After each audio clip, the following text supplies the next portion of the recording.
Meron ako ditong 200 watts na bifacial solar panel or dual glass siya na tinatawag. Ibig sabihin, possible na makapag-harvest pa rin energy yung kanyang pinakalikuran.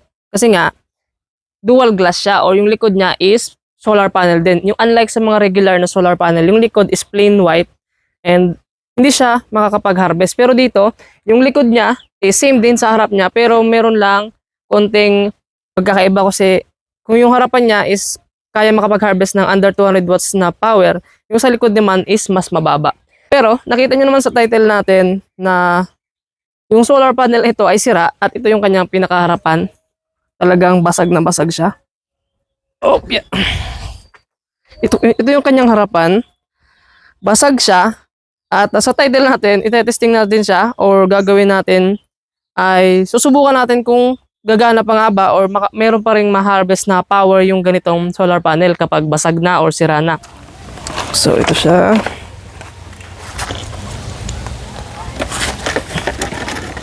At kailangan lang nating ilabas yung kanyang pinaka-wire dito para matest natin. So grabe no, sobrang basag talaga as in and delikado siya guys. Kasi yung mga bubog niya na sobrang maliliit is dumidikit sa balat. Meron ako ditong digital multi-tester. So, automatic na siya. Kailangan na natin ay ilagay yung kanyang dalawang wire sa wire ng solar panel.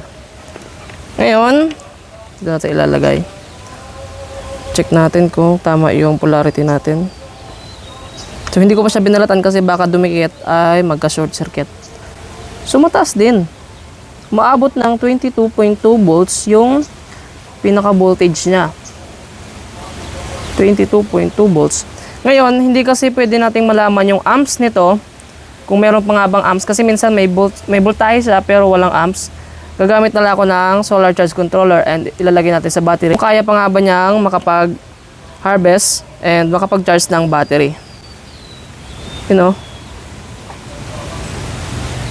Nasa 23 volts pa siya. Ito yung solar charge controller na gagamitin ko. So PWM siya na ngayon lang ako nakagamit nito. Pero nakikita kasi yung pinaka-amps niya sa galing solar panel papuntang battery. Pero nakalimutan ko sabihin, so yung ganitong kalagayan ng solar panel na to, hindi siya pwede kapag umuulan. So may kailangan tayong gawin dito. Yun yung lalagyan natin ng epoxy na clear.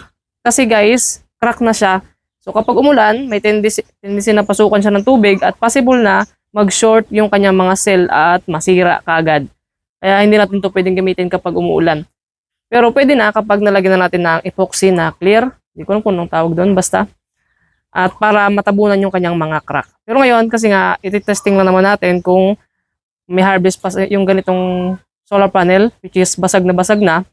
And gusto ko lang ipakita sa inyo. So ngayon naman ay kailangan nating i-try muna ilagay ang battery kasi PWM, ang pagkakaalam ko, hindi siya katulad ng MPPT or yung LED joy na ginagamit ko. Solar panel muna bago battery. So pag PWM, battery muna bago solar panel. At ngayon, testing natin yung so ang ginawa ko guys, clip lang ha para mas mabilis nating ma-demo. At kita nyo ba guys? 12.9. Medyo close up natin. Ito siya guys. Kita nyo ba? Yun oh. So nagbiblink siya kasi 30 fps na naman yung video natin. So 12.8 hanggang 12.9. So lumalaro siya sa ganyan. Pero try natin ngayon lagyan ng input ng solar panel kung may harvest tayo na amps dito sa ating solar panel. So direct ito guys, no? Hindi na natin dudugtungan yung wire ng solar panel. Ito yung wire niya. Tapos yun yung solar panel natin. Naku, nakalimutan ko yung positive dito. Try ko muna yung positive kung saan. So ito guys ay negative. Babalatan muna natin siya. Konti lang kasi puputulin din naman natin kasi ita-try lang natin. Yan. Try natin ilagay sa negative naman.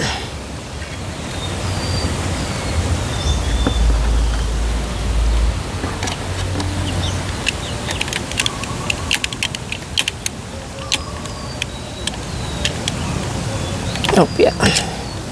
So yun, maigpit na. Next one, yung positive natin. Kailangan din natin balatan.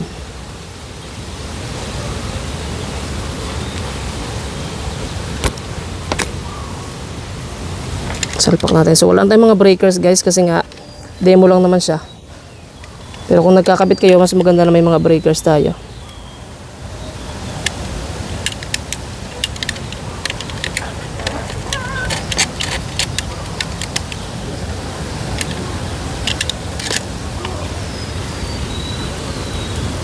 Yun no.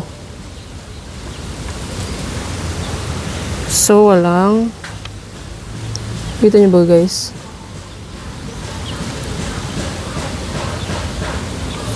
So yung nakikita ng mata ko guys is 0.0. Yun guys. Nakakabit na siya. So umiilaw na yung PB input natin to, yung kulay green.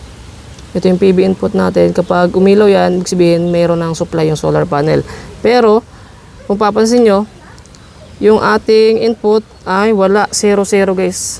Ito na yung solar panel natin at ngayon wala talagang harvest guys kahit man lang sana 0.1 na amps, 0 talaga siya. So siguro sa kaso nito, meron tong naputol na cell kasi maraming cell to May naputol kaya yung connection or yung amps na dapat ay meron, wala. Meron siyang voltage pero walang ampere. Ibig sabihin talagang sira na guys yung ating solar panel. So sayang lang. At chinarge ko yung battery gamit yung solar charge controller na to. Kasi pwede natin makita yung amps So walang amps talaga siya guys kahit lumakas yung sikat ng araw. May voltage pero walang amps. So yun lang. Wala. Hindi natin pwedeng magamit yung solar panel na to guys.